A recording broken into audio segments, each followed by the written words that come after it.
Mötley Crüe has had a great run. I'm touring until I cannot move anymore. And then after that, when they bury me, I'm still going to have a Mötley Crüe record playing up a tube. Tommy would dig me up and use my bones for drumsticks. At the age of 73, Mick Mars shocked everyone by telling the world some serious things about Mötley Crüe. He said they cut him out of getting his fair share of money and did lots of sneaky things to take away his control of the band. But those things, he said, were just the start of a much bigger and more complicated story. What's really happening? Let's look closer at what went wrong between Mick Mars and Mötley Crüe. Mick Mars was born in 1951 in Terre Haute, Indiana. His real name is Robert Allendale. He grew up in a family that didn't have much money, and he started playing music when he was a teenager. Before he became famous for glam metal music, Mars spent almost 20 years playing in small bands in California that nobody knew about. He kept failing and switching to different bands. All those years of people saying no to him made him tough and gave him that rough style that made him famous when he helped start Mötley Crüe in 1981. Right from the beginning, Mick Mars was super important in making Mötley Crüe sound the way they did. While the other guys in the band were known for acting wild and living crazy lives, Mars stayed focused on making good music and playing guitar really well. He was the one who came up with the name Mötley Crüe after hearing someone say they looked like a motley-looking crew.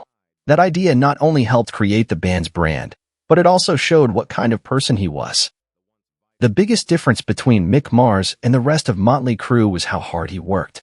While the other guys followed whatever was popular in metal music, Mars stuck to old-school blues rock, making heavy, deep guitar sounds that you hear in famous songs like Kickstart My Heart, Girls, Girls, Girls, and Dr. Feelgood. People who worked with him in music studios said that Mars was always the first person to show up and the last person to leave. He always carried around a notebook where he wrote down technical notes about every guitar solo. Mick Mars worked even harder when you think about the bone disease he has. When Mars was 17 years old, doctors told him he had something called ankylosing spondylitis. This is a sickness that never goes away and makes his backbone bones slowly stick together. It's a really rare disease that causes constant pain and makes it very hard to move around.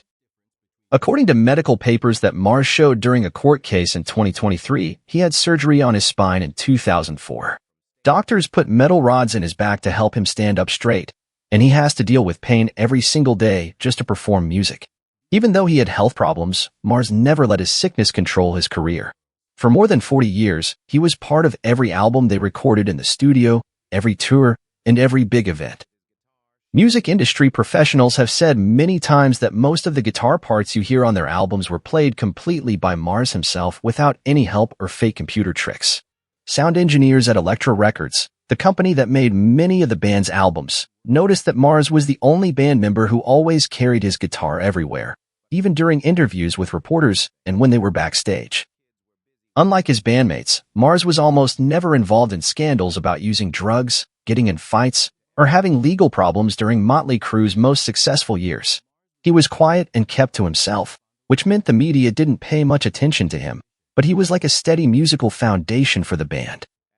Hard rock and metal websites like Blabbermouth and Metal Sludge have done surveys that show Mars is the most respected member of the group, especially because he was consistent and refused to follow money-making trends. What he accomplished by himself is enough to make him a legend in rock history. Over 100 million records sold with Mötley Crüe, dozens of tours around the world, and recognition from places like the Rock and Roll Hall of Fame. Even though the band hasn't been officially put in the Hall of Fame yet. But behind all the fame lies a long time of quietly dealing with constant physical pain and feeling alone. This is something the public has only recently started to understand. The leaving that got changed around. On October 26, 2022, Mick Mars officially announced that he was stopping touring with Mötley Crüe, saying his health problems meant he couldn't keep up with the band's tough concert schedule anymore. His statement was very clear. He said he was still an official member of the band, just stepping back from live concerts without giving up his membership or his share of the group. This news was quickly picked up by big news outlets like Variety, Billboard, and Rolling Stone, and it got a lot of attention from fans. Right after that, Mötley Crüe put out their own press statement saying that a new guitar player would replace Mick Mars for the rest of the stadium tour with Def Leppard. John Five, who was known for working with Marilyn Manson and Rob Zombie, was announced as the replacement. What the press release said made people ask questions. There were no details saying that Mars was still a band member, and no mention of how royalties or profits would be shared after he stopped touring. The way the band's announcement described Mars as someone who had finished his job made people doubt if they were being honest. What changed the situation was how the band handled the media in the weeks that followed. Promotional materials for the tour completely removed Mick Mars' picture. News about John 5 replacing him caused controversy among fans. Before joining Mötley Crüe, John 5 had been close friends with several band members, especially Nikki Sixx. Some music trade publications like Ultimate Classic Rock suggested that Mars' replacement had been planned ahead of time. Even though no fight was made public, people said Mick Mars was surprised by how fast everything happened and felt like he was pushed out without anyone asking him what he thought. It's important to know that within Mötley Crüe, Mick Mars always had an independent role, staying away from personal drama or business deals that weren't about music. This helped him keep a clean reputation, but it also meant his opinion didn't matter as much when the band made decisions. According to people who knew what was happening behind the scenes, Mars was often not at financial meetings, which led to his voting rights being reduced, even though he still owned a big share of the Mötley Crüe brand. In the months after he stopped touring, Mick Mars didn't say anything publicly. He stayed quiet on social media, said no to interview requests, and avoided any events related to Mötley Crüe. But by late January 2023, reporters found out he had quietly met with lawyers in Los Angeles, preparing legal papers about his rights within the group. This was later confirmed by Deadline, showing that Mars didn't accept being removed without his agreement and was preparing a planned response.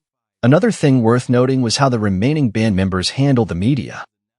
Nikki Sixx kept posting unclear statements on Twitter about needing team spirit and the new high-energy lineup without mentioning Mick Mars. Tommy Lee shared rehearsal photos with John 5 while Vince Neil stayed completely quiet. These actions were seen by some fans as disrespectful to someone who had been with the group for over 4 decades. As the situation got worse, veteran artists like Dee Snider from Twisted Sister and Tracy Guns from LA. Guns spoke out in support of Mick Mars, calling Mötley Crüe's treatment of a founding member a clear betrayal. Major forums in the metal community like Reddit Metalcore and Blabbermouth opened discussion threads analyzing the legal implications, clearly showing that the internal fight within the band could no longer be hidden. The withdrawal from touring had become the starting point of a far more complex series of events that were about to unfold. The lawsuit papers revealed.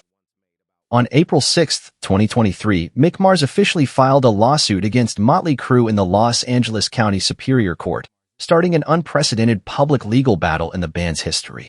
According to details reported by Variety, Mars accused the remaining members of illegally and immorally working together to kick him out and of cutting his profit share on their own in an attempt to remove him from making decisions. At the center of the lawsuit was a fight over ownership shares. Mars said he still owned 25% of the group, and that reducing his share to 5% was done without any legitimate agreement within the band. His lawyer said that the other members, through their private lawyers and the band's CFO, had changed the money distribution terms by themselves, even though Mars never signed any paper saying he was quitting or giving up his rights.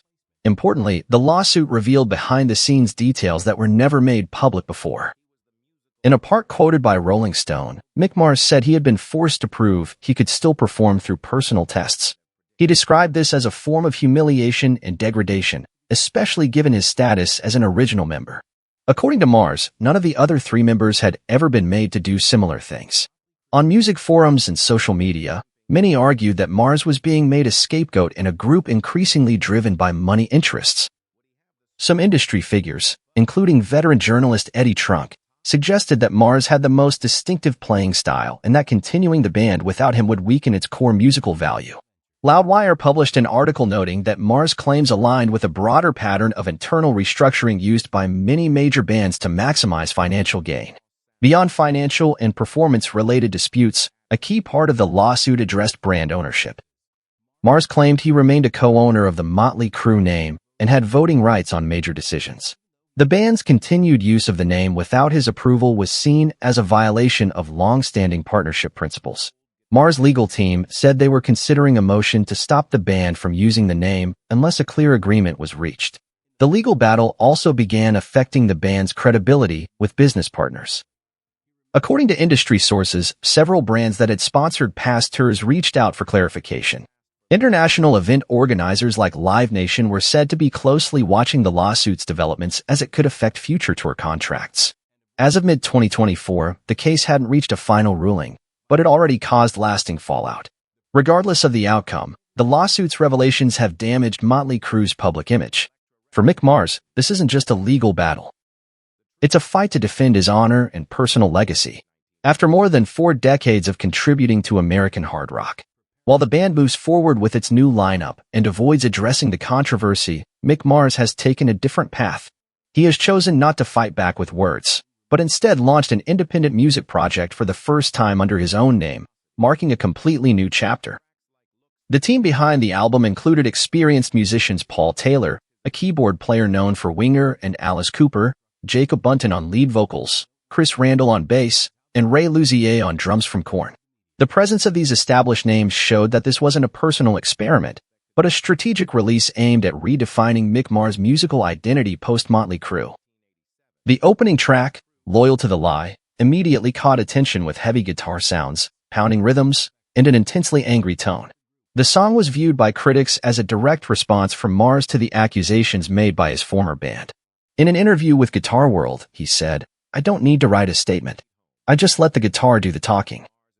Most of the other tracks, including Killing Breed, Right Side of Wrong, and Ready to Roll, revolve around themes of betrayal, defiance, and standing up for yourself. Musically, The Other Side of Mars received good reviews from critics. Kerrang! Magazine called it the most personal and honest album Mars has ever made. "I need the studio. That's where I truly live." Notably, Mars confirmed that he's already working on a second album expected to be released by the end of 2025. The next project is described as more electronic in tone, experimenting with ambient and industrial rock. He revealed that he's working with an emerging female artist in the alternative scene, though her name hasn't been disclosed. Mars' goal is to continue challenging himself and remain completely independent of any past legacy. In addition, The Other Side of Mars serves as a personal artistic statement. It's not just a music album, but clear evidence that Mick Mars doesn't need the fame of Mötley Crüe to maintain his influence. While most artists of his generation choose retirement or reunion tours, Mars chose to step out of the band's shadow and assert his independent identity. He said, "If one day we play together again, it has to be for the music, not for a contract or a festival lineup." That comment was immediately quoted widely across media channels, especially given that Mötley Crüe continues to perform with a new lineup without the man who helped shape the band's signature sound. Throughout his reflections, Mars focused on the personal lessons learned from the fallout. He revealed that he now spends most of his time at home in Nashville doing physical therapy to maintain mobility and working in the studio. Although he no longer performs live, he continues to practice guitar daily and compose new music as a form of mental therapy. The current image of Mick Mars is that of an independent artist, rarely seen in public, but deeply respected within the music community. At major rock festivals like Hellfest France and Aftershock USA, many younger bands have openly credited him as an influence in guitar style and production philosophy. On platforms like YouTube and podcasts, channels dedicated to classic rock regularly feature segments on Mars, analyzing each album, each solo, and how he has preserved his artistic identity over decades. For Mick Mars' upcoming 75th birthday celebration, expected in 2026, several veteran music journalists have proposed nominating him for the Rock and Roll Hall of Fame, not just as a Mötley Crüe member, but as a solo artist. According to an analysis by Music Business Worldwide, Mars' influence has grown noticeably since the lawsuit, reflecting a public shift toward valuing transparency, integrity, and long-term artistic dedication over superficial glamour. Mars himself rarely talks about awards or recognition. In a conversation with Metal Hammer at the end of 2024, when asked how it felt to have laid the truth bare, he responded simply, "I didn't speak to win. I spoke to stay true to myself." As of now, Mars remains silent on whether he plans to re-engage in any form of collaboration with Mötley Crüe. Legal teams on both sides are still negotiating, though no terms have been disclosed. Meanwhile, he remains firmly committed to his independent creative path, stating he will only release new information when "I'm ready mentally and artistically." Though no longer standing on brightly lit stages with the band, Mick Mars still holds his place as an irreplaceable figure in American classic